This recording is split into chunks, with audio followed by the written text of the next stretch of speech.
நம்ம ஹதீஸ்களை பற்றி பல செய்திகளை நம்ம அறிந்து வருகிறோம். இதுவரை சொன்ன செய்திகள் என்னென்னு சொன்னால், குர்ஆனுக்கு முரண்படுற ஹதீஸுகளை ஏற்கக்கூடாது. ஏன் ஏற்கக்கூடாது என்பதற்குரிய காரணங்களை இதுக்கு முந்தின வகுப்பில் பார்த்தோம். அதற்கு முன்னால் அறிவிப்பாளர்களை வைத்து எடை போட்டு ஒரு ஹதீஸுடைய நம்பகத்தன்மை நம்ம ஏற்றுக்கொள்ளணும். அறிவிப்பாளர்கள் சரியில்லை என்று நமக்கு தெரிய வந்தால் அதில் சந்தேகம் இருக்கிற காரணத்தினால் அதை விட்டுவிட வேண்டும் என்பதை நம்ம சரியான ஹதீஸுக்குரிய கண்டிஷன்கள் என்ன என்பதையெல்லாம் பார்த்தோம்.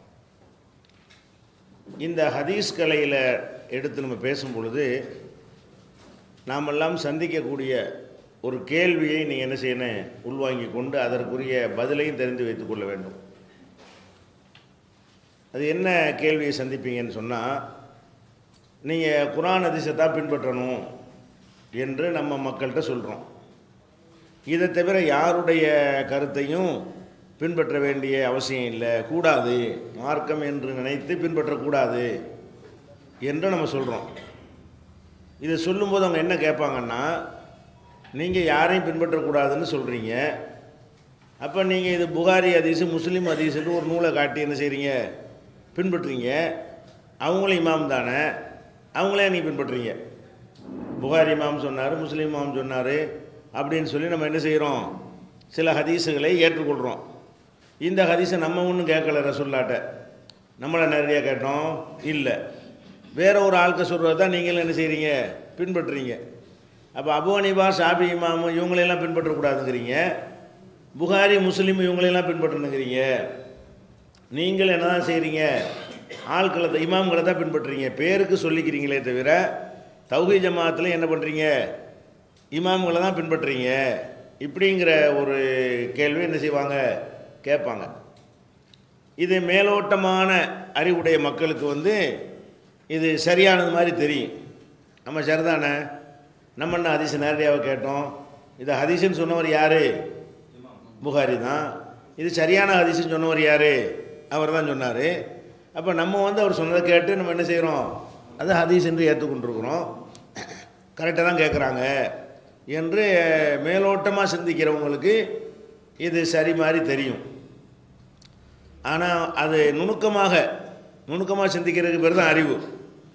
நுணுக்கமாக சிந்திக்கிறத சொல்லி கொடுத்துட்டா எல்லோரும் நுணுக்கமாக சிந்திப்பாங்க, பெரிய கஷ்டமானதெல்லாம் கிடையாது. அந்த நுணுக்கமாக சிந்தித்து பார்த்தோம்னு சொன்னால் இந்த வாதம் ரொம்ப ஒரு மடமையான ஒரு அறியாமை நிறைந்த வாதம் என்பதை நம்ம அறிந்து கொள்ளலாம். யாரையும் கண்ணை மூடி பின்பற்றக்கூடாது என்று மார்க்கத்தில் சொல்கிறது உண்மைதான். சிந்தித்து தான் பின்பற்ற வேண்டும் அப்படின்னு மார்க்கத்தில் சொல்கிறது உண்மைதான். ஆனால் சிந்தித்து பின்பற்றுவது என்று சொன்னால் எது சிந்தனைக்குள் வருமோ அதைத்தான் சிந்திக்க முடியும். சிந்திக்கிறதுன்றா என்ன வரணும், அது அந்த மேற்றை சிந்தனையில் அடங்கணும். சிந்தனையில் அடங்குற ஒரு விஷயமாக இருந்தால் அங்கே சிந்தனையை செலுத்தாவிட்டால் அது மடத்தனமாயிரும், அது குற்றமாயிரும். சில விஷயம் சிந்தனையில் அடங்கவே அடங்காது, சிந்தித்து அதை கண்டுபிடிக்க இயலாது, சிந்தித்தாலும் அதை புரிந்து கொள்ள முடியாது. அந்த மாதிரி விஷயமாக இருந்தால் அதை போய் யாராவது சிந்திக்கிறேன்னு சொல்லுவானா, இதே வழங்க அவங்களுக்கு சிந்தனையில் அடங்குற விஷயம் என்று சிலது இருக்கிறது, சிந்தனையில் அடங்காத விஷயங்கள்னு சிலது இருக்கிறது. இப்போ ஒரு ஆள் கொலை செய்கிறார், உங்கள் கண்ணால் பார்த்துட்டீங்க, 2 பேர் பார்க்குறீங்க, கொலை செஞ்சது என்ன செய்றீங்க, 2 பேர் பார்த்துட்டு என்கிட்ட சொல்கிறீங்க, நான் பார்க்கல. ஒரு ஆள் கொலை செய்கிறாரு, 2 பேர் பார்க்குறீங்க, 2 பேர் என்கிட்ட சொல்கிறீங்க, இந்த ஆள் என்ன செஞ்சார், கொலை செஞ்சார், அறுவாளை எடுத்து கழுத்தில் வெட்டினார், நான் பார்த்தேன், நாங்கள் 2 பேரும் பார்த்தோம், கண்ணால் பார்த்தோம் அப்படிங்கிறீங்க. இப்போ நான் இதை கேட்டுட்டு இருங்க, நான் சிந்திச்சு பார்க்குறேன், கண்ணை மூடிக்கிட்டு கொலை செஞ்சாரன்ற சிந்தனைக்கு வருமா, இது எப்படி கண்டுபிடிக்கிறது? சிந்தித்து பார்த்து கொலை செஞ்சாரா இல்லைன்னு எப்படி தெரியும்? இது சிந்தனையில் வருமா? சிந்தனையில் இது வராது. எப்படி சிந்திக்கிறது? இது சிந்தனையில் அடங்கவே அடங்காது. இது கண்ணால் பார்க்குறது, கண்ணு தான் இதுக்கு தீர்ப்பு சொல்ல முடியுமே தவிர சிந்தித்து பார்த்து என்ன செய்ய முடியாது. இருங்க நான் அப்படியே செஞ்சு பார்த்துட்டு இல்லையே கொலை செஞ்சுருப்பாரு அல்ல கொலை செய்ய மாட்டார், எந்த முடிவாவது வருமா? இதில் கண்ணை மூடி சிந்தித்து பார்த்தீர்களே ஆனால் அவர் கொலை செஞ்சாரா கொலை செய்யலையாங்கிறது எப்படி இது அடங்குமா? இது சிந்தனையில் என்ன செய்யாது, அடங்காது. இதில் என்ன தான் செய்யணும்? சிந்தனையில் அடங்காது, பார்த்து தான் சொல்ல இயலும். நான் பார்க்கலன்னா பார்த்தவன் சொல்கிறத தான் கேட்க முடியும். நான் பார்க்கலன்னா பார்த்தவன் என்கிட்ட சொல்கிறான், 2 பேர் சொல்கிறானா அதானே கேட்க முடியும். நான் தான் பார்க்கலையில. ஒன்று நான் பார்க்கணும், கொலை செய்கிறதை நம்புவதாக இருந்தால் நான் பார்க்கணும். நான் பார்க்கலன்னு சொன்னால் பார்த்தவங்க வந்து சொல்லுவாங்கல்ல, அதை ஏற்றுக்கிறணும். ஆனால் அவங்க பொய் சொல்கிறாங்களாங்கிறத நம்ம ஆய்வு பண்ணி பார்ப்போம், விசாரித்து பார்ப்போம். சரியான ஆளுக்குன்னு தெரிஞ்ச பிறகு சரியான ஆள் சொல்கிறதுனால நம்ம வேறு வழி இல்லை. சிந்தனையில் அடங்குற விஷயத்துக்கு வந்து சிந்தனை செலுத்தி ஆகணும். சிந்தனை அடங்காத விஷயங்களாக இருந்தால் அதுக்கு என்ன செய்ய முடியாது, சிந்திக்க இயலாது. இப்போ நான் உதாரணமாக உங்கள் வாப்பா பேர் என்னன்னு கேட்குறேன். உங்கள் வாப்பா பேர் ஏதோ ஒரு பேர் என்ன செய்கிறீங்க சொல்கிறீங்க, இதை நான் சிந்திச்சு பார்த்தா ஏற்றுக்கிற முடியும்? உங்கள் வாப்பா பேர் அப்துல் காரா இருக்காத, அப்படியே செய்ய முடியும்? உங்கள் வாப்பா பேர் அப்துல் கார்னீங்கன்னா நான் என்ன செய்ய வேண்டியதான், அப்படியா சரின்னு எழுதிக்கிற வேண்டியதான். நீங்கள் யோசிச்சு பார்க்குறேன், உங்கள் வாப்பா பேர் அப்துல் காரா இருக்குமான்னா கிறுக்கான் தான் யோசிப்பான். இது போய் அவனை யோசிக்கலுமா? உங்கள் தகப்பனார் பேர் என்னன்னு ஒருத்தர் சொன்னாரே, ஆனால் அவர் சொல்வதை தான் ஏற்றுக்கொள்ள முடியும். இது வந்து சிந்தனையை தவற விட்டுட்டான்னு யாரும் சொல்ல முடியாது. சிந்தனைக்கு கிரவுண்ட் இல்லைங்க. அதில் என்ன இல்லை, சிந்திக்கிறதுக்கு ஒரு அது வேலை அந்த கிரவுண்டில் அடங்காது. அந்த கிரவுண்டில் அடங்குனா தானே அந்த சிந்தனையை பயன்படுத்தலாம். இதில் எல்லாம் சொன்னது அவ்வளவுதான். அவங்க சொல்கிறாங்க, பாபா பேர் ஒருத்தன் கரெக்டாக தான் சொல்லுவான், அவன் சொல்கிறது தான் ஆதாரம்னு சொல்லி நம்ம என்ன செய்கிறோம், இன்னாருடைய மகன் இன்னார் நம்ம சொல்லுகிறோமே, இது எல்லாமே சிந்திச்சு பார்த்தா சொல்கிறோம். சிந்திச்சு பார்த்து சொல்ல இயலாது, சிந்தனைக்கு இது வராது. அப்போ இந்த விஷயம், இந்த வித்தியாசம் விளங்குறதில்லை உங்களுக்கு. நமக்கு என்ன விளங்குறது இல்லை, ஒரு ஹதீஸ் இருக்கிறது, அந்த ஹதீஸை சொன்னாங்களா இல்லையா என்பது சிந்தனையில் வராது. அந்த ஹதீஸுடைய கருத்து என்ன, அது எதில் வரும், சிந்தனையில் வரும். ஒரு ஹதீஸ் இருக்கிறது, இந்த ஹதீஸிலிருந்து விளங்கக்கூடிய சட்டம் என்ன, இதில் என்ன வரும், சிந்தனை வரும். அப்போ சிந்தனைக்கு அடங்காத விஷயங்களாக இருக்குமே, ஆனால் அதில் போய் சிந்தனையை செலுத்தணும்னு யாரும் சொல்ல மாட்டார்கள். அதுக்கு இருக்கிற ஒரே வழி என்ன, கேட்டு விசாரித்து அறிந்து கொள்வது தான். கேட்டு விசாரித்து அறிந்து கொள்வது மட்டும்தான். எதுக்கு வழி இருக்குது, சிந்தனையில் அடங்காத விஷயங்களை பொறுத்த வரைக்கும் பார்த்து அறிந்து கொள்வோம் அல்லது கேட்டு அறிந்து கொள்வோம், அது மாதிரி விஷயம் இருக்கிறது. ஆனால் சிந்தனைக்கு அங்கே வேலையே இருக்காது. சிந்திச்சு பார்த்து என்ன செய்ய முடியாது, அதை கண்டுபிடிக்க இயலாது. இந்த நுணுக்கமான வேறுபாட்டை புரிந்து கொள்வதை நம்ம என்ன செய்யணும் இருந்தோம்னா இந்த கேள்வி வராது. இப்போ நம்ம புகாரி இமாம் வந்து ரசூல்லா சொன்னாங்கன்னு சொல்கிறாரு. அவர் சொன்னார், எனக்கு அவர் சொன்னார், எனக்கு இவர் சொன்னார், எனக்கு இவர் சொன்னார், இன்னாரு கடைசியாக எனக்கு சொன்னார், இப்படி ஒரு ஹதீஸை எழுதி வச்சிருக்கிறார். நம்ம அவருடைய வரலாறு, போக்குவரத்து, அவர் சங்கிலி தொடராக அவரை பற்றி உள்ள நற்சான்று எல்லாத்தையும் வைத்து என்ன செய்கிறோம், ரசூல்லா சொன்னதாக அவர் சொல்கிறார், கரெக்டான ஆள், அவர் கரெக்டான ஆளாக இருக்கிறாரு, அவருக்கு முன்னாடி வரக்கூடிய அறிவிப்பாளர்களும் கரெக்டாக இருக்கிறாங்க, இப்போ ரசூல்லா சொன்னதாக ஆட்கள் வழியாக நமக்கு வந்து கிடைக்கிறது. இது இப்படி தான் ஏற்றுக்கொள்ள முடியும். ஒரு ஹதீஸ் இருக்கிறது, ஹதீஸ் வாசகத்தை சொன்னோன்னே நீங்கள் யோசிச்சு பார்க்க எப்படி வரும், ரசூல்லா சொன்னாங்களான்னு எப்படி யோசிக்கிறது, அதனுடைய கருத்து என்னன்னு யோசிக்கலாம். ஒரு வாசகத்தை சொன்ன உடனே இன்னார் தான் இதை சொன்னார்னு சிந்திச்சு விளங்க இயலுமா? நான் ஒரு வாக்கியத்தை உங்களுக்கு சொல்கிறேன், சொன்ன உடனே இதை சொன்னது யாருன்னு உங்கள்கிட்ட கேட்குறேன், சொல்ல முடியாது. அது எப்படி சொல்ல முடியும், யாருன்னா தகவல் தான் வரணும். இன்னார் சொல்வதை நான் கேட்டேன்னு ஒருத்தர் சொன்னாதான் அன்னார் சொன்னார் நம்ம என்ன செய்ய முடியும், முடிவு பண்ண இயலும். ஒரு செய்தியை சொன்ன உடனே இது கண்டிப்பாக இவர் தான் சொன்னார்னு சொல்ல இயலுமா? அப்படி ஏழும்னா நம்ம புகாரி இமாம் ஏற்றுக்கிற மாட்டோம். எப்படி ஏழும், ஒரு வாசகத்தை சொல்கிறோம், இன்னமல்லாமல் பின்னியாத், எல்லா செயல்களும் எண்ணங்களை பொறுத்து இப்படின்னு இருக்குது, இது ஹதீஸா ஐடியா பண்ணுறது, இது ரசூல்லா சொன்னாங்களா, எப்படி ஐடியாவில் வரும் இது மாதிரி எல்லா மனுஷனும் சொல்லலாமே. எண்ணங்களை பொறுத்து செயல்கள்ங்கிறது ரசூல்லாவும் சொல்லலாம், யார் வேண்டாலும் சொல்லலாம், இட்டுக்கட்டியும் சொல்லலாம், பொய்யாவும் சொல்லலாம். இதை சிந்தித்து பார்த்து ரசூல்லா சொன்னாங்கன்னு இப்படி கண்டுபிடிக்க முடியாது. அப்போ கடந்த காலத்துடைய வரலாறுகளை தெரிந்து கொள்வதாக இருந்தால் அடுத்த தலைமுறை, அதுக்கடுத்த தலைமுறை, அதுக்கடுத்த தலைமுறை வழியாகத்தான் அதை அறிந்து கொள்ள முடியும். அப்போ அதில் என்னத்தை சிந்திக்கலாம், குறைஞ்சபட்சம் என்ன சிந்திக்கலாம், இந்த இருக்குதுல சொல்கிறதுல நம்பிக்கையான ஆள் இருக்கான் அதுதான் சிந்திக்கலாம். அது கூட சிந்திக்கிறதுல அது கூட விசாரிக்கிறது தான். விசாரித்து வைத்து கொண்டு இப்போ நல்ல ஆளுங்க சொல்கிறத ஏற்றுக்குருவோம், கெட்ட ஆளுங்க சொல்கிறத விட்டுருவோம் அப்படின்னு நம்ம எடுக்கிறோம். அப்போ இந்த ஒரு வித்தியாசத்தை விளங்காமல் நம்ம புகாரி இமாம் சிந்திக்காமல் புகாரி இமாம் பின்பற்றுறோம் அப்படின்னு என்ன செய்கிறாங்க சொல்லி, நாங்கள் அபு ஹனீஃபா இமாம் பின்பற்றுறோம், நீங்கள் என்ன செய்றீங்க புகாரியை பின்பற்றுறீங்க. நாங்கள் ஷாஃபி இமாமை பின்பற்றினா நீங்கள் முஸ்லீம் இமாமை பின்பற்றுறீங்க, நீங்களும் தான் இமாமை பின்பற்றுறீங்க அப்படிங்கிறாங்க. அந்த வேறுபாட்டை என்ன செய்யல அவங்க புரிந்து கொள்ளவில்லை. அவங்க அபூ ஹனீஃபா எப்படி பின்பற்றுறாங்க? அவர் ஒன்றா ஹலால் என்கிறார், இவங்க அதை ஹலால் என்று ஏற்றுக்கொள்கிறார்கள். அவர் ஒன்றா ஹராம் என்கிறார், இவங்க எந்த ஒரு ஆய்வும் பண்ணாமல் என்ன செய்கிறாங்க, ஹராம் என்று ஏற்றுக்கொள்கிறார்கள். அவர் ஃபர்லுங்கிறாரு, இவங்களும் ஃபர்லுங்கிறாங்க. அவர் சுன்னத்துங்கிறாரு, இவங்களும் என்ன செய்கிறாங்க, சுன்னத்துங்கிறாங்க. அப்படி புகாரி முஸ்லீம் சொல்லி நம்ம ஏற்றுக்கிட்டோமா? புகாரி முஸ்லீம் ரெண்டு பேரும் அவங்க ஒரு சட்டத்தை சொல்லி அந்த சட்டத்தை நம்ம வந்து அப்படி கண்ண முடியாது ஏற்றுக்கிட்டோம்? ஏற்றுக்கிறவே இல்லை. இதை நீங்கள் புரிந்து கொள்ள சிந்திக்கிறதா இருந்தால் அப்படின்னு வைங்களேன். இப்போ ஒரு ஹதீஸ் இருக்கிறது. என்ன ஹதீஸ்ன்னு கேட்டால், அல்ஹம்து சூராவுடைய சிறப்பை பற்றி சொல்லும் பொழுது ரசூல் ஸல்லல்லாஹு அலைஹி வஸல்லம் சொல்கிறாங்க, இந்த அல்ஹம்து சூராவை வந்து 2 பார்ட்டாக நான் பிரித்திருக்கிறேன். அல்லாஹ் சொல்கிறான், அல்லாஹ் சொல்வதாக ரசூல் ஸல்லல்லாஹு அலைஹி வஸல்லம் சொல்கிறாங்க. அல்ஹம்து சூரா எத்தனை பார்ட்டாக பிரிச்சிருக்கிறேன்? 2 பார்ட்டு. அப்போ முதல் பார்ட்டு வந்து அல்லாவை அடியான் எப்படி புகழ்வது என்பதை சொல்லும். அடுத்த பார்ட்டு வந்து அல்லாவிடத்தில் நம்ம வைக்கிற கோரிக்கை வேண்டுதலை சொல்லும் அப்படின்னு சொல்லி ரசூல்லா பிரிக்கிறாங்க.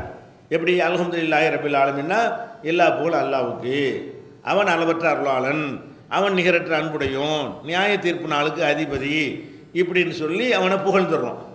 முதல் 3 வசனத்துக்கு மாலிக் யௌமித்தீன் வரைக்கும் என்ன செய்கிறோம்? அல்லாவை அடியான் புகழ்கிறோம். அடுத்து என்ன செய்கிறோம்? அல்லாட்ட நேரடியாக பேசுகிறோம். ஒன்று தான் வணங்குகிறோம், ஒன்று தான் உதவி தேடுறோம், நீ தான் எங்களுக்கு நேர்வழி காட்டணும், நல்லவங்க ஒளியை காட்டு, கெட்டவங்க ஒளியை காட்டாத, இப்படின்ட்டு கோரிக்கை வைக்கிறோம். இப்போ இது 2 விஷயம். ஒன்று வந்து நாம் அல்லாவை புகழ்கிற மாதிரியும், 2வது அல்லாஹ்வை நோக்கி பேசுகிற மாதிரியும், அல்லாஹ்விடத்தில் கோரிக்கை வைக்கிற மாதிரியும் இந்த சூறாவை 2 பார்ட்டாக அல்லாஹ் நினைஞ்சிருக்கிறான், பிரித்திருக்கிறான் என்று அல்லாஹ் சொல்வதாக ரசூல் ஸல்லல்லாஹு அலைஹி வஸல்லம் சொல்லி அதை அபூ ஹுரைரா ரலியல்லாஹு அன்ஹு அவர்கள் என்ன செய்கிறாங்க, நமக்கு அறிவிக்கிறாங்க. இது ரசூலுல்லாஹ் சொன்னாங்க என்பது சனதெல்லாம் கரெக்டாக இருக்குது. இது புகாரி முஸ்லீம்லாம் இடம்பெற்றிருக்கக்கூடிய ஒரு ஆதாரப்பூர்வமான ஹதீஸ். அப்போ இந்த ஹதீஸை நம்பர் வேணால் நீங்கள் திருமறையின் தோற்றுவாயின்னு ஒரு புக்கு போட்டிருக்கோம்ல, அதில் கூட இந்த ஹதீஸை போட்டு நம்பர்லாம் புகாரி நம்பர்லாம் போட்டிருக்கோம், அதிலிருந்து எடுத்துக்கிறங்க.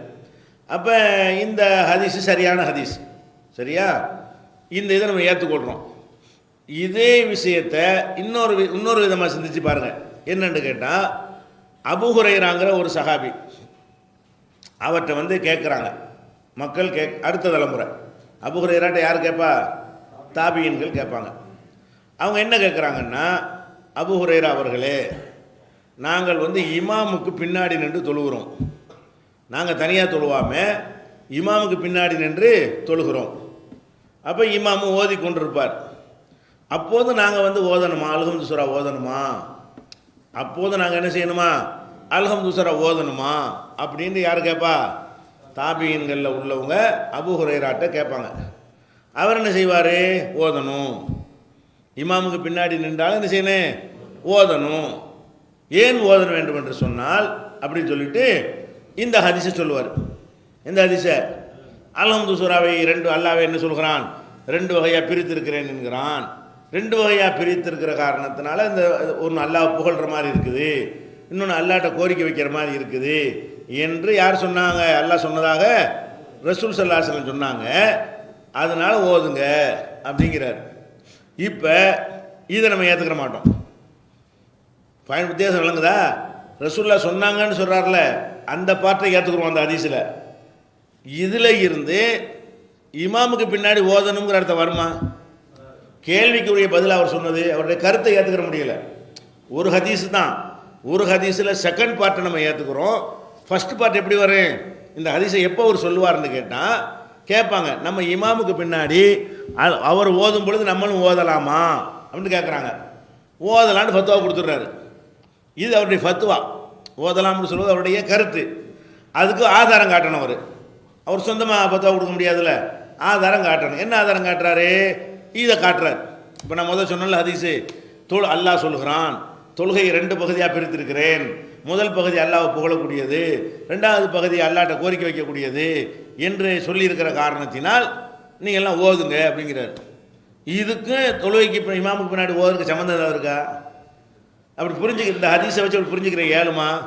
அல்ஹம்து சூராவுடைய சிறப்பை அது சொல்லுகிறதே தவிர தொழுகையில் இமாம் ஓதும்போது நீங்களும் ஓதுங்க என்கிற கருத்து அந்த ஹதீஸில் வருமா? வராது. அப்போ இதில் இந்த ஹதீஸை மொத்தமாக எடுத்துக்கிட்டிங்கன்னா அபூ ஹுரைராவுடைய அறிவிப்பும் அதில் அடங்கியிருக்கிறது, அபூ ஹுரைராவுடைய கருத்தும் அடங்கியிருக்கிறது. இந்த ஹதீஸில் 2 மேட்டர் அடங்கியிருக்கு. ஒன்று வந்து அறிவிப்புனா என்ன அர்த்தம்? அவர் மூளைக்கு வேலை இருக்காது, அதில் கேட்டது சொல்கிறது, கேட்டதை வாங்கி என்ன செய்வது, அவருடைய சிந்தனைக்கு அதில் எந்த சம்மந்தமும் இல்லை, அவருடைய ஆராய்ச்சிகளில் சம்மந்தமே இல்லை, அவருடைய புரிந்து கொள்ளுதலுக்கு சம்மந்தமே இல்லை, காதால் கேட்டு மனப்பாடம் பண்ணி அப்படி மட்டும் சொல்லுகிறார்.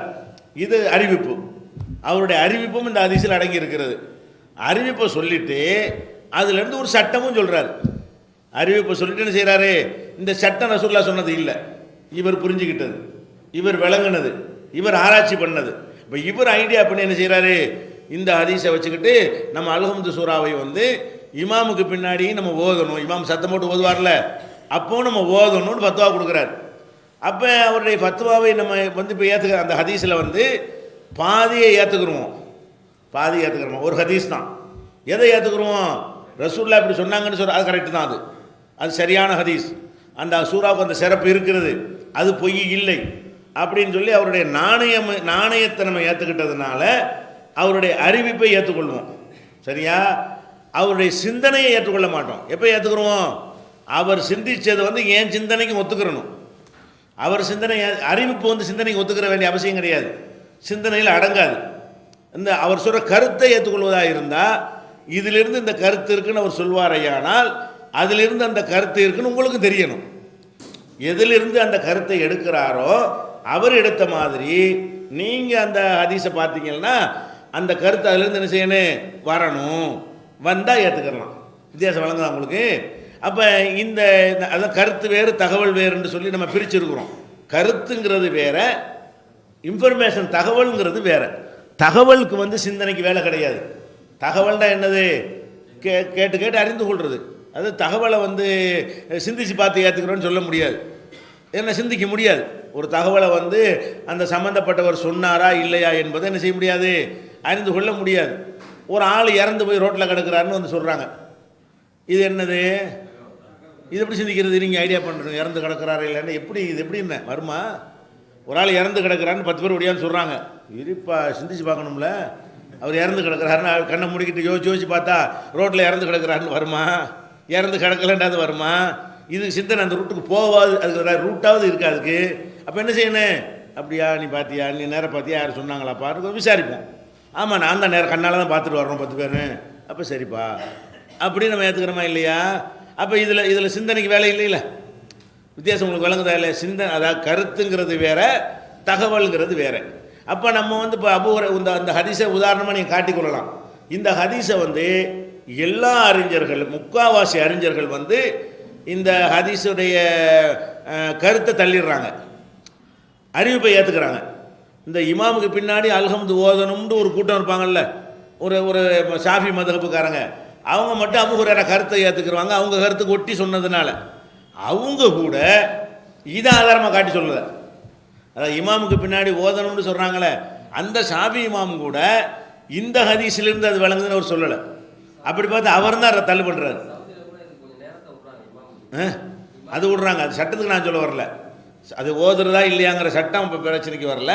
மேட்ரு என்னென்னு கேட்டால், ஓதணும்னு ஷாஃபி இமாம் சொல்கிறார்ல, அவர் கூட இந்த ஹதீஸை சொல்ல மாட்டேங்கிறார். எந்த ஹதீஸை?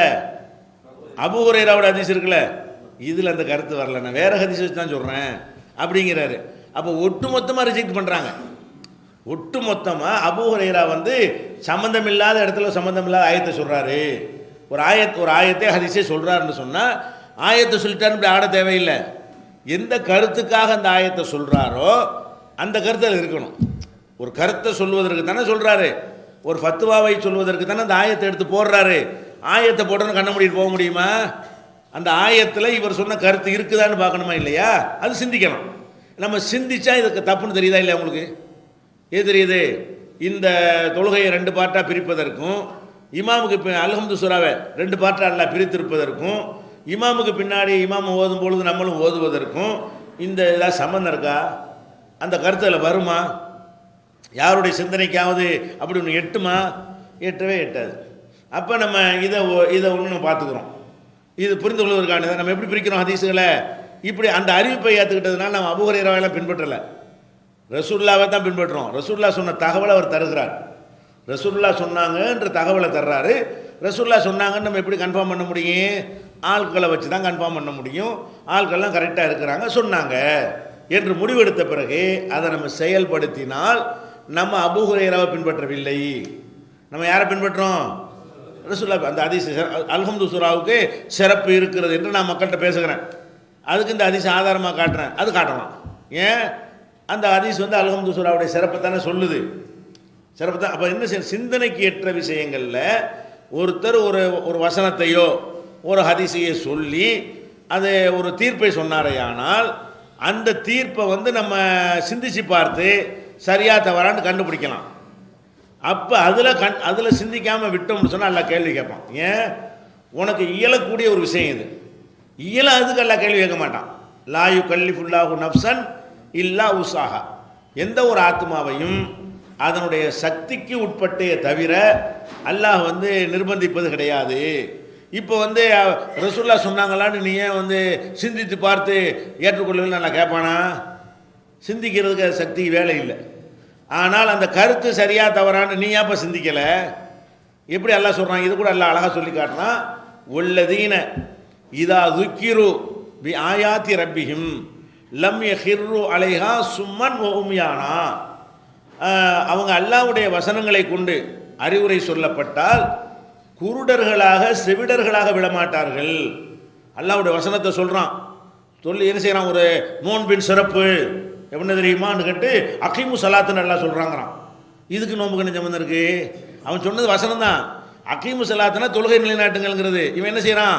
நோன்பு ரொம்ப அவசியம் ஏனென்று சொன்னால் அல்லாஹ் அகீமு சலாத்து என்று சொல்கிறான். இப்படிங்கிறான். அல்லாஹ் தொழுகை நிலைநாட்டுங்கள் என்று சொல்கிறான்னா இவனுக்கு இருக்கன்னு தான் சொல்லுவோம். நோன்பு அவசியங்கிறது உண்மை, அகீமு சலாத்துங்கிறது உண்மை. ரெண்டுக்கு சம்பந்தம் இல்லைங்கிறத நம்ம கவனிக்கணும்ல. அகீமு சலாத்துங்கிறது உண்மை. அவன் சொன்னது உண்மைதான், பொய்யை சொல்லவில்லை. அகீமு சலாத்தை என்பதில் இருந்து நோன்புடைய சட்டம் வருமா? நோன்புடைய சிறப்பு வருமா? இப்படி ஒருத்தன் சொன்னால் நம்ம என்ன செய்வோம்? அவன் ரெண்டு விஷயமும் உண்மையாக இருக்குது, சம்பந்தப்படுத்துறது பொய்யா இருக்கிறது. நோன்பு அவசியம்ங்கிற உண்மையைத்தான் அவன் சொன்னான். தொழுகை நிலைநாட்டுங்களுக்கு உண்மையான வசனத்தை தான் சொன்னான். இதிலேருந்து இதை விளங்குனங்கிறான அது பொய். இதிலேருந்து இது விளங்காது. அகீம் சலாத்தவுலேருந்து எது விளங்காது? நோன்புங்கிறது விளங்காது. அப்போ அல்லாஹ்வுடைய வசனத்தை சொன்னோன்னு எப்படி நம்ம ஆடிடக்கூடாது. இவன் சொல்கிற கருத்தில் இருக்கான்னு பார்க்கணும். அல்ல அப்படி சொல்லித்தரான். என் வசனத்தை வச்சு பயங்காட்டுவாங்க, அந்த வசனத்தில் அது இருக்கான்னு நீ பார்க்கணும். கண்ணை மூடிக்கிட்டு ஏற்றுக்கிறாங்கிறான் அல்ல. அல்லாஹ்வுடைய வசனத்துக்கு என்ன சொல்கிறான்னு கேட்டால், வல்லதீன இதா துக்கிரு பி ஆயாத்தி ரப்பிஹிம், தங்கள் இறைவனின் வசனங்களை கொண்டு அறிவுரை சொல்லப்படுமையானால் நல்லடியார்கள் யாருன்னு கேட்டால் லம் யஹிர்ரு அலைஹா சும்மன் ஓம்யானா, குருடர்களாக செவிடர்களாக அவங்க வந்து விழமாட்டார்கள். ஒழுங்கா சொல்லு, என்ன ஆயத்து, என்ன கருத்து, ரெண்டுக்கு சம்பந்தம் இருக்கான்னு கேட்கணும். அப்போ இந்த ஒரு அடிப்படையை நம்ம சிந்தித்து கொண்டோமையானால் அப்போ நம்ம இந்த கருத்து வேறு தகவல் வேறுங்கிற வித்தியாசம் செய்யும் ஆழமாக பதிஞ்சிடும். இப்போ உதாரணமாக எடுத்துக்கிட்டோன்னா புகாரில் நிறைய ஹதீஸ்களை அவர் சொல்கிறார். அதை நம்ம எல்லாம் ஹதீஸ ஆதாரப்பூர்வமான ஹதீஸ் குர்ஆனுக்கு முரண் இல்லாமல் இருந்தால் அவர் நம்பகமானவர்னு சொன்னதுனால அந்த அறிவிப்பாளர் விஷயம்லாம் கரெக்டாக இருந்தால் நம்மளும் சரின்னு சொல்லிடுறோம். அந்த புகாரி என்ன செய்வார்னு கேட்டால் ஒவ்வொரு ஹதீஸுகளில் வந்து அவருடைய கருத்துக்களையும் சொல்லுவார். அவருடைய கருத்துக்களை என்ன செய்வார்? இடையிடையில் பின்னாடி ஹதீஸுடைய முடிவில் தலைப்பில் அவர் என்ன ஒரு கருத்தில் இருக்கிறாரோ அந்த கருத்தை என்ன செய்வார்? சொல்லுவார். இப்போ உதாரணத்துக்கு சொல்வதாக இருந்தால் நம்ம எப்படி பிரிக்கிறோன்னு பாருங்கள். புகாரி இமாம் சொல்லிவிட்டார்கள், நம்ம கண்ணு முடிக்கலாம் ஏற்றுக்கிறல. புகாரி இமாம் சொன்னதுலேயே சிந்தனைக்கு உட்பட்டதை சொன்னால் தான் ஏற்றுக்கிறோம். சிந்தனைக்கு உட்படாத விஷயங்களை அவர் சொன்னாரேயானால் அதை அப்படி ஏற்றுக்குருவோம். சிந்தனைக்கு உட்படுற விஷயங்களை சொல்வாரேயானால் எங்கள் சிந்தனைக்கு உட்பட்டால் தான் ஏற்றுக்குருவோம் என்று சொல்லி நம்ம என்ன செய்கிறோம்? நிறைய நிராகரிக்கிறோம். எப்படி நிராகரிக்கிறோம் என்று கேட்டால், இப்போ ஒரு ஹதீஸுக்கு கொண்டு வந்திருக்கார். என்ன ஹதீஸ்னா, ரசூல் ஸல்லல்லாஹு அலைஹி வஸல்லம், இது புகாரில் இருக்கிற ஒரு ஹதீஸ். ரசூல் ஸல்லல்லாஹு அலைஹி வஸல்லம் அவர்கள் எனக்கு வந்து தஷஹூதுன்னு அத்தஹியாத், இந்த அத்தஹியாத்தை கற்றுத்தந்தார்கள். இப்னு மசூத் சொல்கிறாங்க. இப்னு மசூத் சொல்கிறாங்க, ரசூல் ஸல்லல்லாஹு அலைஹி வஸல்லம் அவர்கள் எனக்கு எதை கற்றுத்தந்தாங்க? அத்தஹியாத்துல் இல்லாஹின்னு அந்த துவா இருக்குதுல்ல, அதை கற்றுத்தந்தார்கள். எப்படி கற்றுத்தந்தார்கள்னு கேட்டால், அவங்களுடைய ரெண்டு கைக்கு இடையில் என்னுடைய ஒரு கையை பிடிச்சி, ஒரு கையை பிடிச்சிக்கிட்டு இப்படி ரெண்டு கை என்ன செய்கிறாங்க, கையை பிடித்து கொண்டு அத்தஹியாத்துங்கிறாங்க. ரெண்டு கை ரசூலுல்லாவுடைய கை, அவருடையது ஒரு கையை வந்து நடுவில் வச்சு இப்படி பிடிச்சிக்கிறது. இப்படி கையை பிடித்து கொண்டு சொன்னால் ஒரு ஈடுபாடாக கேட்பாருங்கிறதுக்காக என்ன செய்கிறாங்க, அவங்களுடைய ரெண்டு கையினால் என்னுடைய ஒரு கையை பிடித்து கொண்டு என்ன செய்கிறாங்க, ரசூல் ஸல்லல்லாஹு அலைஹி வஸல்லம் அவர்கள் எனக்கு அத்தஹியாத்தை நினைஞ்சாங்க கற்றுத்தந்தார்கள் சொல்லி அந்த அத்தஹியாத்தை சொல்கிறார். அத்தஹியாத்து லில்லாஹிங்கிற அந்த துவாவை என்ன செய்கிறாரு, சொல்கிறார். இது புகாரியில் இருக்கிறது. இந்த ஹதீஸ் என்ன இருக்கிறது, புகாரியில் இருக்கிறது. இதை நம்ம அப்படி ஏற்றுக்கிறோம். கரெக்டு, ரசூல் அப்படி கற்றுக் கொடுத்துருக்குறாங்க. அவர் கற்றுக் கொடுக்கும்போது அந்த அத்தஹியாத்தையும் ஏற்றுக்கிறோம், அந்த கையை பிடிச்சாங்கன்ற அதையும் ஏற்றுக்கோ, அதையும் போய் சொல்கிறார், கரெக்டு தான் சொல்கிறாரு. அதை அப்படியே நம்ம ஏற்றுக்கொள்கிறோம், அதை மறுக்கலை. இதுக்கு ஒரு தலைப்பு கொடுக்குறார் புகாரி. இந்த ஹதீஸுக்கு என்ன பாடத்தில் கொண்டு வர்றாருன்னு கேட்டால், இரண்டு கைகளால் முசாபஹா செய்தல். தலைப்பு என்ன, ரெண்டு கைகளால் முசாபஹா செய்தல்ங்கிறது தலைப்பு. இந்த ஹதீஸை கொண்டு வர்றாரு. இது முசாபாக சம்மந்தம் இருக்கா? ஒருத்தர் சந்திக்கணும், அது முசாபஹா. ஒருவர் சந்திக்கும் பொழுது கையை கொடுக்குறோம்ல, அந்த மாதிரியான ஒரு விஷயத்துக்கு தான் முசாபஹான்னு சொல்லுவாங்க. அப்போ ரசூல் ஸல்லல்லாஹு அலைஹி வஸல்லம் முசாபஹா செய்த விஷயங்கள்லாம் வரும் பொழுது ஒரு கையால் செஞ்சாங்க, நிறைய ஹதீஸெல்லாம் வருது. ஒரு கையால் செஞ்சாங்கங்கிற ஹதீஸ் நிறைய வருது. இவர் என்ன செய்கிறாருன்னு கேட்டால், ரெண்டு கையால் செய்கிறதுன்னு தலைப்பு கொடுக்குறாரு. ரெண்டு கையால் முசாபஹா செய்கிற தலைப்பு கொடுத்தா அது மாதிரி ஹதீஸ் இருக்கணும்ல. அவர் விளங்குறாரு, இதிலேருந்து நமக்கு விளங்க இயலலை. இந்த ஹதீஸ்லேருந்து அவர் என்ன விளங்குறாரு, ரசூல்லா ரெண்டு கையினால் ஒருத்தருக்கு ஒரு கையை பிடிச்சாங்கல்ல, ரசூல்லாவோட ரெண்டு கை, அவருடைய ஒரு கையை பிடிக்கிறாங்க. அப்போ இதுலேருந்து என்ன விளங்குறது, முசாபஹா ரெண்டு கையால் செய்யலாம் என்று விளங்குகிறது என்று அவர் விளங்குகிறார். யார் விளங்குறாரு, விளங்க போய் தான் தலைப்பு போடுறாரு. அவர் அதிலிருந்து புரிந்து கொண்டதுனால தான் தலைப்பு என்ன போடுறாரு, இரு கைகளால் முசாபஹா செய்தல்ங்கிறார். அப்போ இதை வந்து எல்லாரும் மறுக்கிறாங்க. ஹதீஸ் சரியானு ஏற்றுக்கிறாங்க. வித்தியாசம் வளர்ந்து அவங்களுக்கு எது ஹதீஸ் சரி, ரசூல்லா ரெண்டு கையால் அவருடைய ஒரு கையை பிடித்தார்கள் என்பது கரெக்டான தகவல். அது மாதிரி நம்மளும் பிடிக்கலாம். ஒரு ஆளுக்கு சொல்லிக் கொடுக்கும்போது என்ன செய்யலாம், பிடிக்கலாம். அதை சொன்னால் ஒத்துக்கலாம். என்ன சொல்கிறார், இந்த ஹதீஸிலிருந்து ஒருத்தர் இப்படி சொல்கிறார். இந்த ஹதீஸிலிருந்து ஒரு ஆசிரியர் மாணவருக்கு கற்றுக் கொடுக்கும் பொழுது தன்னுடைய இரு கையினால் அவருடைய ஒரு கையை பிடித்து கொண்டு கற்றுக் கொடுக்கலாம், அதுக்கு இதை ஆதாரமாக கொள்ளலாம்னு ஒருத்தர் சொல்கிறார். நம்ம ஏற்றுக்கிறோம். உள்ளது என்ன இருக்குதோ அதில் அதே மாதிரி சட்டம் சொல்கிறார். ஹதீஸில் என்ன இருக்குதோ அதே மாதிரி சட்டத்தை என்ன செய்கிறாரு, சொல்லுகிறாரு. இப்படி சொன்னால் நம்ம என்ன செய்வோம், கரெக்டு தான், அதுக்கு ஆதாரம் கரெக்டாக இருக்க அப்படின்னு விளங்கிக்கிடுவோம். இவர் என்ன செய்கிறாருன்னா, ஒருத்தர் சந்திக்கும் பொழுது இது வந்து இப்படி செஞ்சாங்க, சந்திக்கும் போது நடந்தது கிடையாது. வந்துச்சு உட்காந்துட்டு இருக்கும்போது கூப்பிட விட்டு திடீர்னு ஆளை கண்டவனை கொடுக்கும்போது தான் முசாபாங்கிறது. முசாபாங்க 1.5 மணி நேரத்துக்கு பிறகு செய்கிற பேர் முசாபா இல்லை. ஒருத்தர் சந்திக்கும் பொழுது என்ன செய்வோம், கையை கொடுப்போம். இது 2 பேரும் ஸ்பாட்டில் உட்காந்துருக்குறாங்க. ஸ்பாட்டில் உட்காரும் போது கற்றுக் கொடுக்கறது கூப்பிடும்போது என்ன செய்கிறாங்க, அது கையை பிடிச்சி செய்கிறாங்க. அப்போ இந்த சம்பவம் வந்து முசாபஹாவை சொல்லலை ஒன்று. ரெண்டாவது, ரெண்டு கையால் முசாபாங்கிறார, ஒரு ஆளுக்கு ரெண்டு கை, ஒரு ஆளுக்கு ஒரு கை தான் இருக்குது. அப்படி விளங்குறாங்க. செய்யணும், ஒருவர் ரெண்டு கையாலையும் ஒருவர் ஒரு கையாலையும் சொல்லணும். அதில் அவருடைய கை ரெண்டு கை இல்லை. அவருடைய கை இப்னு மஸ்ஊத் ஒரு கையை தான் நீட்டுறாரு, ரசூல்லா ரெண்டு கையினாலே பிடிக்கிறாங்க. அப்போ வந்து இவர் ஒரு இடது கையை இவர் நீட்டலை, வலது கை தான். இவருடைய வலது கையும் ரசூல்லாவுடைய ரெண்டு கையும், இவருடைய வலது கை ரசூல்லாவுடைய ரெண்டு கைக்கு நடுவில் இருக்குது, இடையில் இருக்கிறது. அந்த மாதிரி பிடித்து கொண்டு சொன்னார்கள்னு வருது. இப்போ நம்ம புகாரி பின்பற்றுறோங்கிறான்ல, இல்லைங்கிறது இதை சொல்லணும். எங்கடா பின்பற்றுறோம், இந்த பாரு ரசூல்லா சொன்னார்னு சொல்கிறா, தகவலை ஏற்றுக்கிட்டோம், இந்த கருத்து தப்பாக இருக்குது, ஏற்றுக்கல. அவர் போட்ட எல்லா தலைப்பும் அப்படி இருக்காது, கரெக்டான தலைப்பு இருக்கு. கரெக்டான தலைப்பு இருந்தால் நம்ம ஏற்றுக்கொள்வோம். புகாரி போடுற தலைப்புகள் எல்லாம் ஒரு புரிந்து கொண்டதை தான் தலைப்பை போடுவார். ஒரு ஹதீஸை போட்டுட்டு அதுலேருந்து அவருக்கு என்ன விளங்குதோ அதை போடுவார். நமக்கும் விளங்கணும், அதை ஏற்றுக்கணும். அதை அவருக்கு விளங்குன மாதிரி என்ன செய்யணும், நமக்கும் விளங்கணும். அந்த ஹதீஸை பார்த்த உடனே ஆமாம் இவர் சொல்லக்கூடிய கருத்து இதில் இருக்குதே அப்படின்னு தெரிஞ்சால் நம்மளும் ஏற்றுக்குருவோம். அந்த கருத்து தெரியலைன்னா ஏற்றுக்கிற மாட்டோம். யாரும் ஏற்றுக்கல, நம்ம மட்டும் கிடையாது. விரிவுரை எழுதுனவங்களே பிடிக்கிறாங்க. இது எங்கள் இதுக்கு சம்மந்தம் இல்லாமல் தலை போட்டுருக்கா இருந்தாலும் ஷரஹ் எழுதுறாங்களே புகாரிக்கு விரிவுரை, அவங்களே என்ன பண்ணுறாங்க, ஹதீஸ் சரியானது, இவருடைய தலைப்பு தவறானது, ஹதீஸுக்கும் தலைப்புக்கும் சம்மந்தம் இல்லை, அவருடைய சிந்தனைக்கு எட்டின மாதிரி நம்மளுக்கு எட்ட மாட்டேங்குது, அவர் ஏதோ ஒரு கவனக்குறைவாக பார்த்துருக்கிறாரு இதில் முசாபாவுக்கு எந்த ஒரு தொடர்பும் கிடையாது, எந்த ஒரு முசாவை பற்றி இது பேசவே இல்லை அப்படின்னு சொல்லி எல்லாரும் என்ன செய்கிறாங்க, எல்லா விரிவுரைகள்லையுமே இவர் இதில் தப்பு செஞ்சுருக்கிறாருங்கிறாங்க. அப்போ ஏற்றுக்கல தானே, நம்மளும் ஏற்றுக்கலையே, நம்மளும் ஏற்றுக்கொள்ளவில்லை, யாரும் எந்த ஒரு சிந்தனையாளரும் ஏற்றுக்கொள்ளவில்லை. எதை ஏற்றுக்கல, இது முசாபாவை சொல்லுதுங்கிறாரு, அதை ஏற்றுக்கொள்ளவில்லை. இதை ரசூலுல்லாஹ் அப்படி செஞ்சாங்க என்பது எல்லாரும் ஏற்றுக்கொண்டோம்.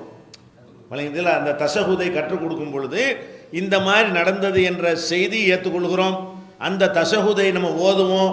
அது மாதிரி ஒருத்தர் கற்றுக் கொடுப்பதாக இருந்தால் இந்த மாதிரி கற்றுக் கொடுத்தால் தப்பான்னு கேட்டால் தப்பு இல்லை என்று சொல்லுவோம். ஒருத்தர் கேட்குறாரு, ஒரு கையை பிடித்து கொண்டு பாடம் நடத்தலாமான்னு, நடத்தலாம், தப்பு இல்லை, ரசூலுல்லாஹ் நடத்தியிருக்கிறார்கள், அது பொருத்தமாக இருக்குது.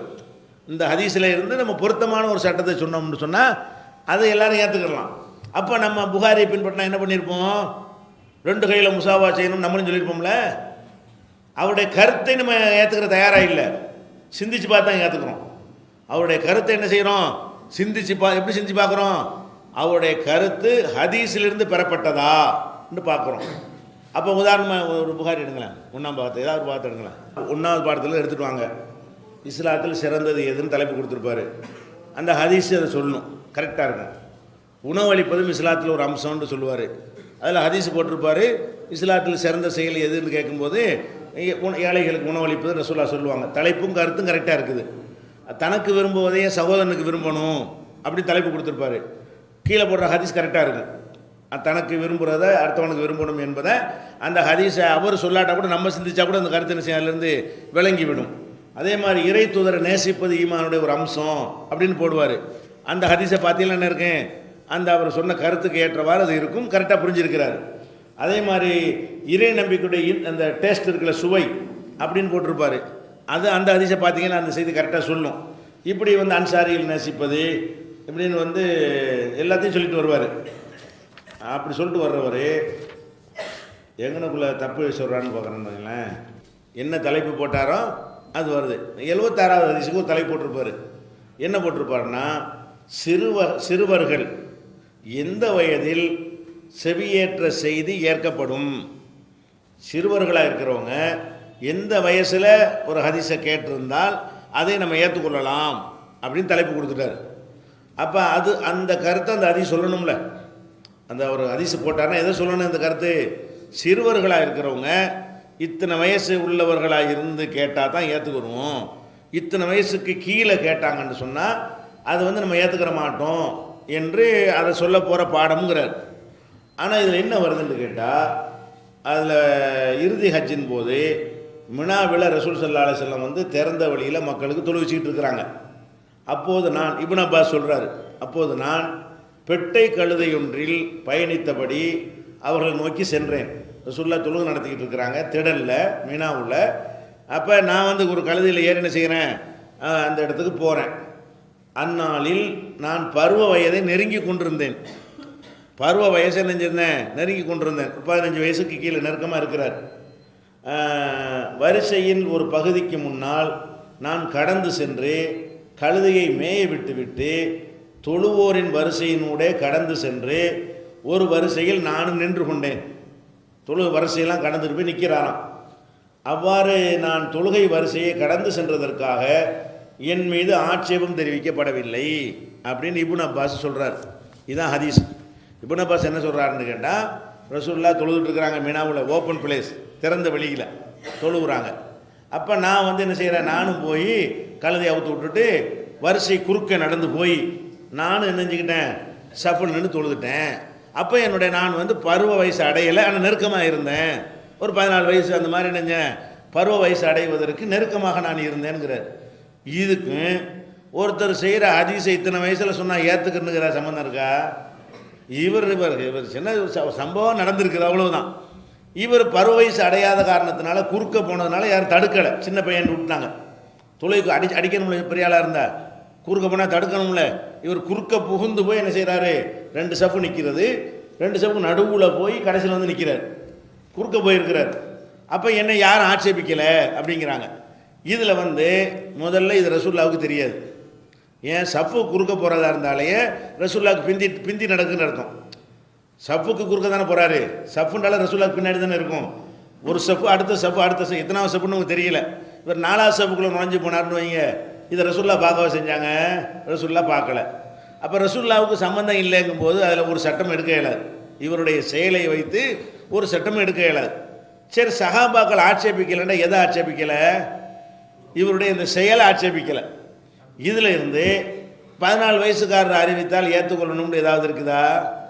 14 வயசு கீழே உள்ள ஒரு ஆள் அறிவித்தால் ஏற்றுக்கொள்ளக்கூடாதுன்னு இருக்குதா? அப்படிலாம் கிடையாது. அப்போ ஒரு ஹதீஸை ஏற்றுக்கொள்வதற்குரிய வயசு வரம்பை இது சொல்லவே இல்லை. சொல்லுதுங்கிறார் அவர். புகாரி என்ன சொல்கிறாரு? இவர் என்ன கருத்து சொல்கிறார்? 14 வயசு பையனாக இருக்கும்போது தொழுகையில் குறுக்க போயிருக்கிறார், அவ்வளோதான் இதில் இருந்தது. அவருடைய அறிவிப்பை ஏற்றுக்கிறதுக்கு என்ன கணக்கு இதில்? இது எப்படி அறிவிப்பை பற்றி பேசவே இல்லை. இது அவர் இந்த மாதிரி வயசில் உள்ள ஆட்கள் சொன்ன அறிவித்தால் ஏற்றுக்கொள்ளலாம் என்கிற கருத்து இதுலேருந்து எப்படி வராது. அப்போ ஒவ்வொரு பாடத்தையும் படிச்சுட்டு வந்தீங்கன்னு சொன்னால் ஒரு 75-50 பாடம் கரெக்டாக வந்துகிட்டே இருக்கும். அப்புறம் பார்த்தீங்கன்னா ஒரு தலைப்பு கூட உள்ளே இருக்காது. தலைப்பு போடுவார், அந்த ஹதீஸில் என்ன இருக்காது. அவர் அதில் விளங்குறாரு, இந்த இதிலேருந்து விளங்கலான்னு விளங்குறாரு. யாருக்கும் விளங்க மாட்டேங்குது. அப்படி நமக்கு விளங்க மாட்டேங்குது. யார்ட்டையாவது நீ விளக்குப்பான்னு கேட்டால் விளக்க முடிய மாட்டேங்குது. அப்போ என்ன செய்கிறாருன்னா, அவர் இந்த விஷயத்தில் அவர் சிந்தனை போக்கு ஒரு தனி ட்ராக்கில் போயிருக்குது. இப்படி எல்லாருக்கும் ஏற்படும். எவ்வளோ பெரிய மேதையாக இருந்தாலும் அவங்க எடுத்து வைக்கக்கூடிய ஆதாரத்துக்கும் சொல்லக்கூடிய செய்திக்கு சம்மந்தம் இல்லாமல் இருக்கும். அப்படி இருந்தால் மட்டும் தள்ளிட வேண்டியதான். சம்பந்தத்தோடு சொன்னால் ஏற்றுக்கொள்ளணும், சம்பந்தம் இல்லாமல் சொன்னால் ஏற்றுக்கிறக்கூடாது. இப்படி நீங்கள் விளங்கிக்கிறணும். அந்த மாதிரி தான் இந்த முசாபகா விஷயம் இருக்கிறது. முசாபகாவுக்கு சொல்கிற விஷயம் எப்படி இருக்குது? அவர் சொல்கிற செய்திக்கு எடுக்கிற சட்டத்துக்கும் சம்மந்தம் இல்லை. அதே மாதிரி இப்போ ஒரு கணவன் மனைவி குடும்ப வாழ்க்கையில் ஈடுபடுறாங்க. ஈடுபடும்போது எப்போ குளிப்பு கடமையாகும் அப்படிங்கிறது வருது. எப்போ குளிப்பு கடமையாகுங்கிறத நம்ம எடுத்து பார்த்தீங்கன்னா, உலகத்தில் உள்ள எல்லாரும், ஷாஃபியாக இருந்தாலும் சரி, ஹனஃபியாக இருந்தாலும் சரி, மாலிக்கியாக இருந்தாலும் சரி, ஹம்பலியாக இருந்தாலும் சரி, நம்மளாக இருந்தாலும் சரி, ஷியாபாக இருந்தாலும் சரி, அந்த லாகிரியாவாக இருந்தாலும் சரி, எந்த குரூப்பாக இருந்தாலும் என்ன சொல்கிறாங்கன்னு கேட்டால், குடும்ப வாழ்க்கையில் ஈடுபட்டுட்டார்களே ஆனால் அவங்களுக்கு விந்து வெளிப்பட்டாலும் வெளிப்படாட்டாலும் குளிப்பு கடமை. குடும்ப வாழ்க்கை ஈடுபட்டாங்கன்னா என்னவாயிரும்? குளிப்பு கடமை. இப்படின்னு ஹதீஸ்கள் நிறைய இருக்குது. அந்த கருத்தில் எல்லாருமே இருக்கிறாங்க. இவர் மட்டும் என்ன சொல்லுவார்னு கேட்டால், அது விந்து வெளிப்படாத வரையில் குடும்ப வாழ்க்கை ஈடுபட்டால் குளிப்பு கடமை இல்லைன்னு சொல்லுவார். புகாரி கருத்து என்ன சொல்லுவார்? புகாரியுடைய குளிப்புங்கிற தலைப்பில் போய் பார்த்தீங்கன்னா இவர் என்ன சொல்லுவார்? பேணுதலுக்கு குளிச்சிக்கலாம், குளிக்கணும் அவசியம் கிடையாது. குடும்ப வாழ்க்கையில் ஈடுபட்டுட்டு விந்து வெளிப்படாமல் இருக்குமே ஆனால் அப்போ என்ன செய்ய வேண்டியதில்லை, குளிப்பு கடமை இல்லைன்னு உலகத்தில் ஒரு ஆள் தான் சொல்கிறார். உலகத்திலேயே சொன்னாலும் யார் இந்த கருத்தை? இவர் ஒரு ஆள் தான் சொல்லியிருக்கிறார். இது மாதிரி ஷாஃபி சொல்லலை, ஹனஃபி சொல்லலை, மாலிகி சொல்லலை, ஹம்பலி சொல்லலை, யாருமே சொல்லாத ஒரு கருத்தை இவர் சொல்கிறார். அப்போ இவருடைய ஹதீஸ் அறிவிப்பையெல்லாம் ஏற்றுக்கொள்ளக்கூடிய எல்லாருமே இது சம்மந்தம் இல்லாமல் சொல்கிறாரு, ஆய்வு இல்லாமல் சொல்கிறாரு, இவர் கருத்து சரி ஏற்றுக்கொள்ளத்தக்கது இல்லை என்று என்ன செய்கிறாங்க. அதே நேரத்தில் அந்த ஹதீஸில் வெளியிட்டும் இருக்கிறார் இவர். அந்த ஹதீஸுகள், அதாவது விந்து வெளிப்படாட்டாலும் குளிக்கணுங்கிற ஹதீஸையும் வெளியிட்டுட்டார். அந்த புகாரிலேயே வெளியிட்டுப்பட்டு அது பேணுதல், குளிக்கணும்னா என்ன அர்த்தம்? அது குளிச்சா நல்லதுன்னு தான் அதை புரிஞ்சுக்கிறேன்னு அப்படின்னு இவர் ஒரு வியாக்கியானத்தை கொடுத்து உலகத்துக்கே மாற்றமாக என்ன செய்கிறாரு, இவர் ஒரு சட்டத்தை சொல்கிறாரு. அதுக்காக யாரும் அவரை கண்டிக்கமா இல்லை, வழிகட்டு போயிட்டாரெலாம் சொல்லலை. புரிந்து கொள்வதில் மனுஷனுக்கு ஏற்படும் தவறு. அதனால் அவருடைய நாணய நம்பிக்கைக்கெல்லாம் பாதிப்பு வரல. இதே தப்பாக வழங்கிட்டார், அவ்வளோ டாபிக். மொத்தத்தில் லூசுன்னு அர்த்தம் இல்லை இதுக்கு, மொத்தத்தில் சிந்தனையற்றவன்னு அர்த்தம் கிடையாது. இதே அவர் கவனிக்கவில்லை. இது மாதிரி 10 விஷயத்தை 100 விஷயத்தை மனிதன் கவனிக்காமல் இருப்பான், இது எல்லாருக்கும் ஏற்படும், யாராக இருந்தாலும் ஏற்படும் அப்படின்னு சொல்லி இவருடைய அந்த கருத்தை அனைவரும் நிராகரிக்கிறோம். நாமும் நிராகரிக்கிறோம். நாமளும் என்ன செய்கிறோம்? அப்போ எங்கே புகாரியை பின்பற்றுறோம்? புகாரியை பின்பற்றினா அவர் கடமை இல்லைன்ட்டார்ல, கடமை இல்லைன்னு நம்ம தோ கொடுக்க வேண்டியது தானே. நம்ம கொடுக்க மாட்டேங்கிறோம். ஏன் கொடுக்கல? அது கருத்து கரெக்டாக இல்லை. இது தகவல் கரெக்டான ஆளாக இருக்கிறதுனால தகவலை இன்ஃபர்மேஷனை ஏற்றுக்கொள்ளலாம். அப்போ இந்த கருத்து தகவல்ங்கிற ஒரு அடிப்படையில் நம்ம என்ன செய்கிறோம்? வேறுபடுகிறோம். அப்போ இந்த கேள்வி உங்கள்கிட்ட கேட்பாங்கல்ல, பின்பற்றுதல்னு, அந்த மாதிரி கேட்டாங்கன்னா இதில் பின்பற்றுதல் கிடையாது, இது சிந்தனைக்கு சம்மந்தப்பட்டது இல்லை, இப்படித்தான் பின்பற்றணும் அல்லாவும் சொல்கிறான். இப்படி நான் பிரிக்கிறது கூட நம்மளாக பிரிக்கலை. நான் முதல்ல சொல்லிட்டேன், ஒருவன் ஒரு செய்தியை கொண்டு வந்தால் தீர விசாரியுங்கள், ஆளை விசாரியுங்கள்னு நினைச்சிட்டான், அல்ல சொல்லிவிட்டான். அதுதான் உங்களுடைய சிந்தித்து பாருங்கள்னு சொல்லலை. ஒருத்தன் செய்தியை கொண்டு வந்தானே ஆனால் சிந்தித்து பார்த்து கண்டுபிடிங்கன்னு எல்லாம் சொல்கிறான் இல்லை, விசாரித்து பார்த்து கண்டுபிடிங்கிறான்.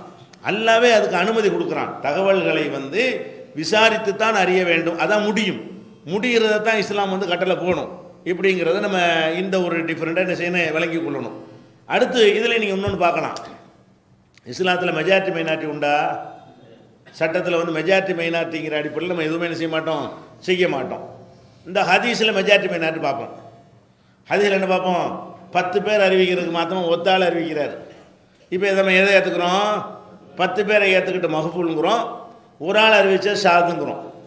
10 பேர் அறிவித்ததை என்ன செய்கிறோம், நம்ம சட்டமாக ஆக்கி கொள்கிறோம். அதுக்கு மாற்றமாக ஒரு ஆள் அறிவிக்கிறார்ல, அதுக்கு என்ன பேர்? ஷாது. அதை தள்ளிடுறோம். இப்போ என்ன பார்க்குறோம் இங்கே? Majority minority. ரொம்ப பேர் என்ன சொன்னாங்க, கொஞ்சம் பேர் என்ன சொன்னாங்க அப்படின்னு பார்க்குறோம். இது வந்து இதுலையும் பார்ப்போம், எதுலையும் பார்ப்போம். இதில் மட்டும் பார்க்க மாட்டோம். இந்த மாதிரி வரக்கூடிய எந்த ஒரு தகவல் வந்தாலும் என்ன செய்வோம், ஒரு 10 பேர் முன்னிலையில் ஒரு சம்பவம் நடக்கிறது.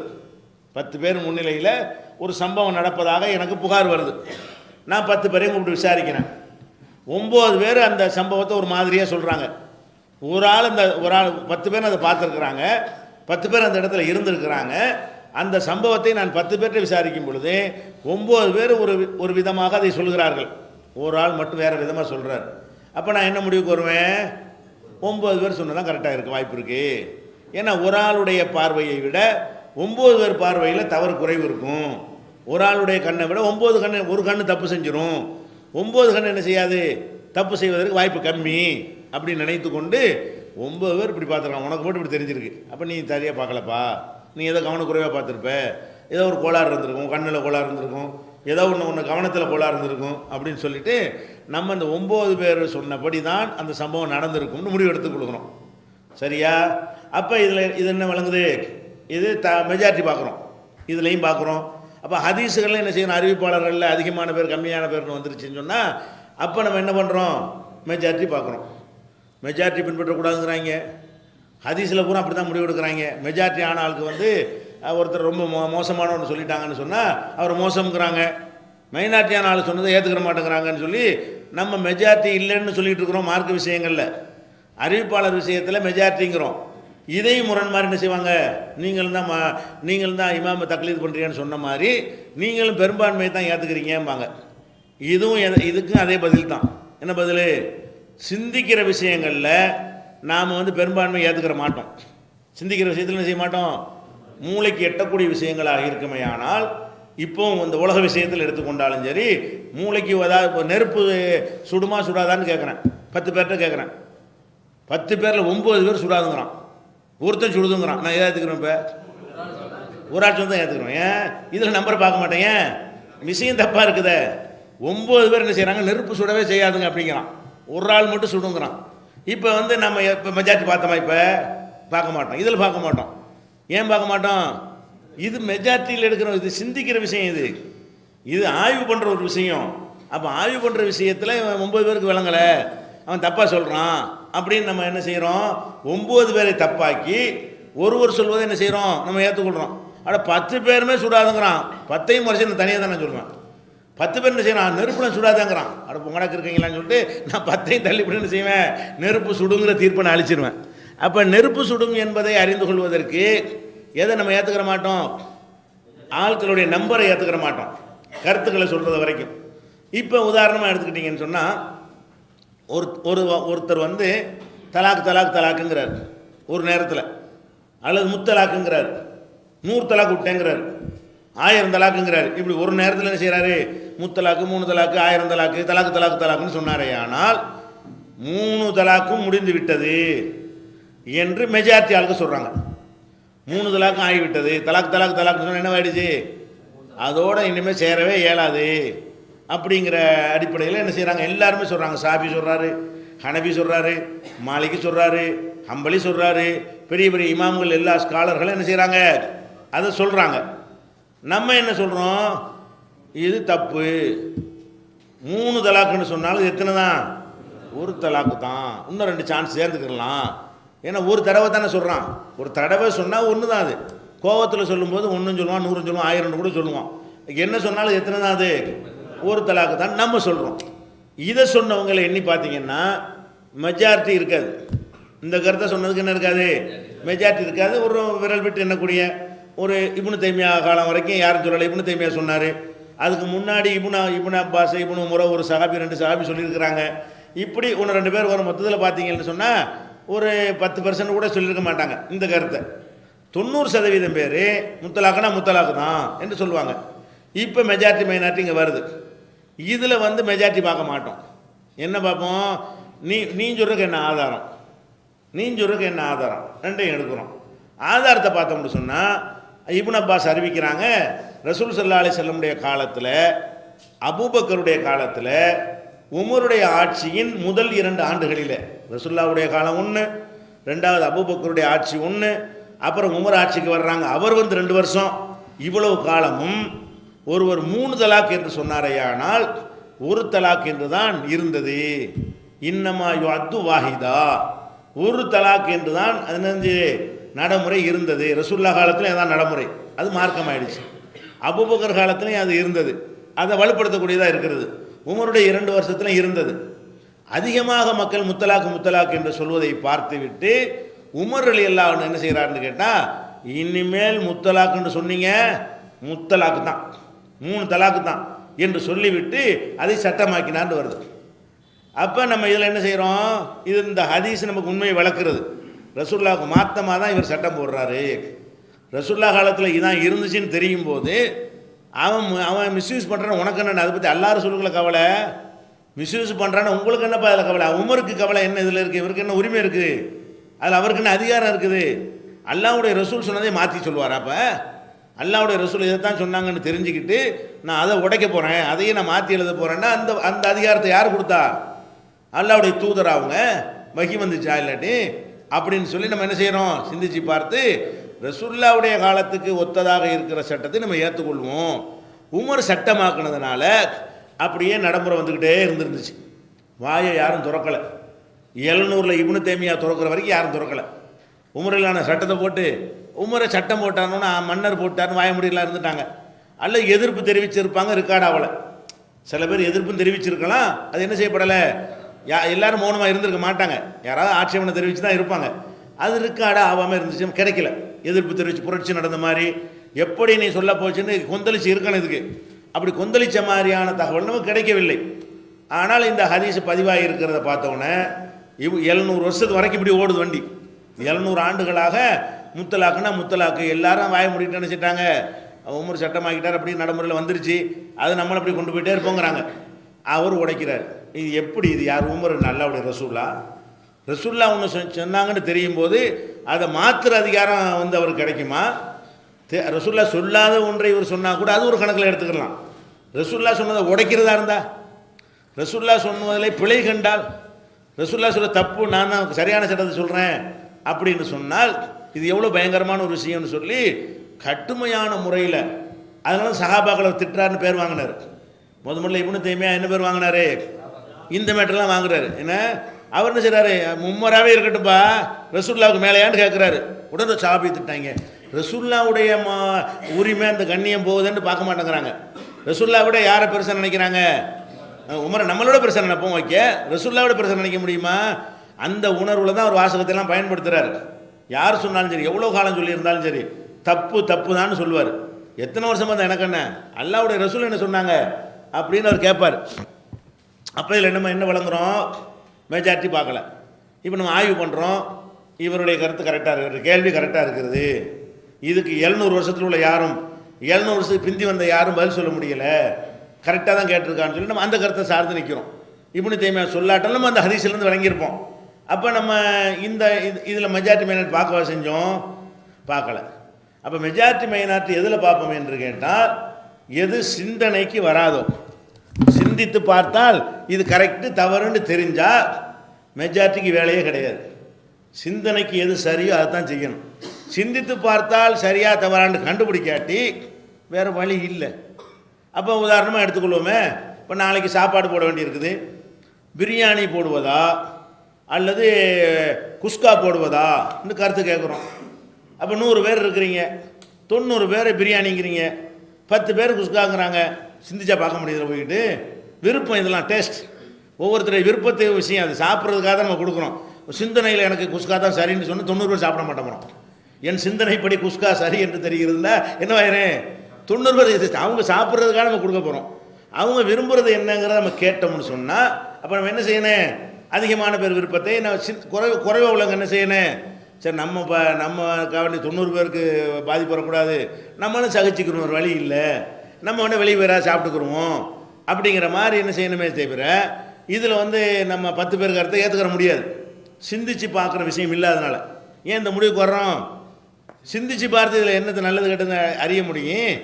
சில நேரத்தில் அறியலாம், சில விஷயங்களில் இந்த உணவு விஷயங்களில் சில நேரத்தில் என்ன செய்யலாம் அறியலாம் காரண காரியத்தோடு. இது வேணாம் பிரியாணிங்கிறதுல அவன் இந்த சிக்கன் பிரியாணின்னு சொல்லி சிக்கன் போட மாட்டேங்கிறான், காக்காயை காக்காய் எடுத்து போடுறான்னு இப்படி ஒரு காரணத்தோட நிரூபிக்கிறாங்கன்றவங்க அப்போ வேணான்றுவோம். மெஜாரிட்டி உங்களுக்கு விளங்காமல் நீங்கள் நிறைய பேர் அதை ஆதரிச்சிட்டீங்க, அது சிக்கன் பிரியாணி கிடையாது, அது செத்த கோழியை தான் முன்ன செய்கிறாங்க போடுறாங்க, அறுக்கிறதே கிடையாது, அவங்களே தண்ணியில் மூழ்கி வச்சு சாவடிச்சு தான் சிக்கன் பிரியாணி போடுறாங்க அப்படின்ட்டு ஆதாரத்தோடு கிடைத்தால் இப்போ நம்ம என்ன செய்வோம், 90 பேர் கேட்க மாட்டோம். நீ 90 சொன்னாலும் சரி 100 பேர் சொன்னாலும் சரி கிடையாதுன்றோம். ரெண்டு வித்தியாசம் வழங்குதா? இது இப்போ ஆதாரங்கள் சிந்தனைக்கு வந்துருச்சு. இப்போ இதில் என்ன வந்துருச்சு, விருப்பத்தின் அடிப்படையில் கேள்வி கேட்டால் அப்போ அதிகமான பேர் விருப்பத்தை நம்ம பார்க்குறோம்.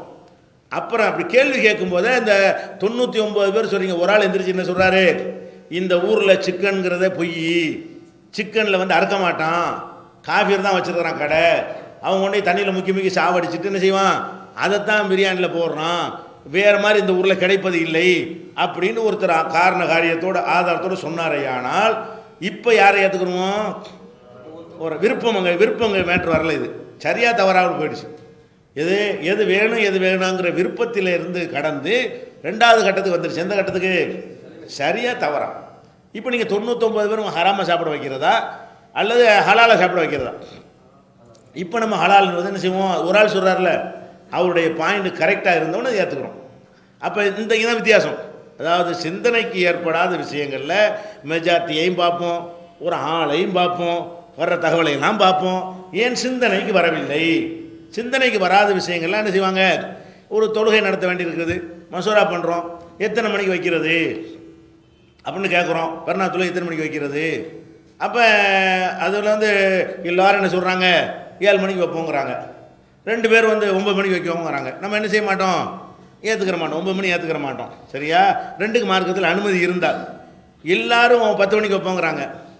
ஒரு ஆள் எந்திரிச்சு சொல்கிறாரு 10 மணிக்கு வைக்கக்கூடாது. ஏன்னு கேட்டால் இந்த நாளில் முதலில் செய்ய வேண்டிய காரியம் பெருநாள் தொழுகை ரசூலுல்லாஹ் சொல்லிட்டாங்க. அப்போ 10 மணி வரைக்கும் ஒரு காரியம் செய்யாமல் ஒரு மனுஷன் இருப்பான், லேட் ஆக்கணும்னா பல காரியம் செஞ்சிருவான். அந்த நாளில் முதலில் செய்கிற காரியம்னு வர்றதுனால சுபுகு தொழுதோன்னு எவ்வளோ முந்த முடியுமோ அவ்வளோ முந்தனு, ஒரு 7 காட்சி வைங்க அப்படின்னு ஒருத்தர் சொல்கிறாரு. இப்போ 99 நினச்சிவாங்க, அவங்களும் கட்டுப்பட்டுருவாங்க. ஆமாம், நம்ம இப்படி நம்ம வசதியை பார்க்குறோம், மார்க்கத்தில் இப்படி இருக்குன்னு அவங்களும் நினைஞ்சிருவாங்க, கட்டுப்பட்டு. இப்போ சிந்தனைக்கு வேலை வந்துருச்சு. விருப்பத்தை கேட்குறதா இருந்தால் அது ஒரு மாதிரியாக முடிவு எடுப்போம். சிந்தனையில் அடிப்படையில் வர்றதா இருந்தால் அதில் என்ன முடிவு இல்லை, மெஜாரிட்டி மைனாரிட்டிங்கிற மேட்டருக்கு இடமே இல்லை. இப்படியாக நம்ம என்ன செஞ்சிடனேன் விளைவிக்கிறோம். இப்போ சிந்தனையில் அடங்கக்கூடிய விஷயம், சிந்தனையில் அடங்காத விஷயம், இப்படி 2ஆக பிரித்து விளங்கி கொண்டோமையானால் இந்த ஹதீஸ் சம்பந்தமாக தான் நம்மகிட்ட இந்த கேள்விலாம் வரும். அறிவிப்பாளரை பற்றி பேசும்போதெல்லாம் இதை சொன்னோன்னு நினச்சுவாங்க, பாருங்க மெஜாரிட்டி இல்லைன்னாங்க பாரு சொல்லுவார். இப்போ மெஜாரிட்டி அடிப்படையில் இந்த ஹதீஸ் தப்புன்னு சொல்லுவார் பாரு அப்படின்னு கூப்பிட்டு வந்திருப்பாங்க. மெஜாரிட்டி இல்லைங்கிறாருல, இப்போ பாரு இந்த ஹதீஸை பற்றி கேட்டோம்னா என்ன சொல்லுவார், மெஜாரிட்டியான ஆளுக்கு மாற்றமாக சொல்லியிருக்கான் இப்போ சொல்லுவார் பாரு அப்படிம்பாங்க. அவனுக்கு தள்ளி ஆகிட்டு போயிடும். ஏன் விளங்கலை அவனுக்கு, பார்த்தா மேலோட்டம் பார்த்தா என்ன செய்கிறது, நம்மளை அப்படி தான் சொல்கிறோம், மெஜாரிட்டி மைனாரிட்டி அடிப்படையில் தான் சொல்லுகிறோம். அப்போ மெஜாரிட்டி மைனாரிட்டிங்கிற அடிப்படையில் சொல்கிறீங்களேன்னு கேட்டால் அதுவும் மார்க்கத்தில் உள்ளது தான். மெஜாரிட்டியில் முடிவெடுப்பது, வர்ற தகவலை வைத்து முடிவெடுப்பது, இதெல்லாம் இதில் உள்ளது தான், மார்க்கத்தில் உள்ளது தான். எதில் அப்படி செய்யக்கூடாது என்றால் ஆதாரங்கள் அடிப்படையில் முடிவு செய்யக்கூடியவைகளையும் சிந்தனை அடிப்படையில் முடிவு செய்யக்கூடியவைகளையும் கருத்து கேட்டு முடிவு எடுக்கக்கூடாது. பாயிண்ட் 2 பிரிச்சுக்கிறங்க. ஆதாரம் தான் அதுக்கு முடிவு செய்யணுமானால் அது அபூபக்கர் அவங்க ரசூலுல்லாஹ் மௌத்தா போனால் என்ன நடந்துச்சு, ஓட்டெடுப்பு நடத்திருந்தால் என்ன ஆயிருக்கும்.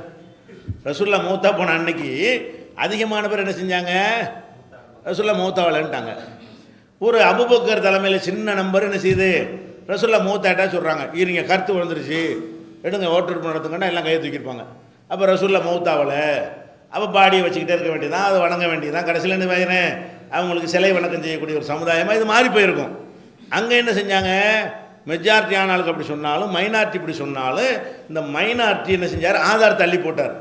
இந்த மைனாரிட்டியாக இருக்கக்கூடிய என்ன செஞ்சார், இது ஓட்டெடுப்பில் எடுக்கிற முடிவு கிடையாது, இது ஆதாரத்தில் எடுக்கிற ஒரு முடிவு.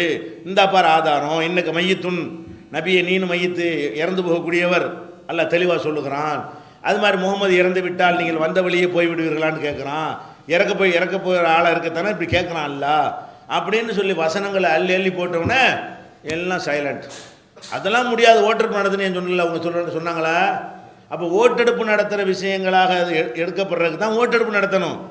சிந்தனையில் எடுக்கிற விஷயத்துக்கு ஓட்டெடுப்பு கிடையாது. ஆதாரத்தின் அடிப்படையில் உள்ளதுக்கு என்ன இல்லை, ஓட்டெடுப்பு கிடையாது. அப்படின்னு ஒரு ஒரு சொத்து இருக்கிறது உலகத்தில் எடுத்துக்கிறோமே, இந்த என்னுடைய சொத்து, இந்த கட்டணம் என்னுடைய சொத்துன்னு வச்சுக்கிறோங்க. நீங்கள் 99 பேர் திரண்டுக்கிட்டு இவர் சொத்து இல்லைன்னு கோர்ட்டுக்கு போகிறீங்க, என் சொத்து இல்லைன்னு. நான் ஒத்தால என் சொத்துங்கிறேன், அதுக்கு இந்த இருக்கு ஆதாரம்னு காட்டுறேன். நான் கோர்ட்டில் வேணும் செய்கிறேன், இந்த இருக்கு என் சொத்துக்கு ஆதாரம்.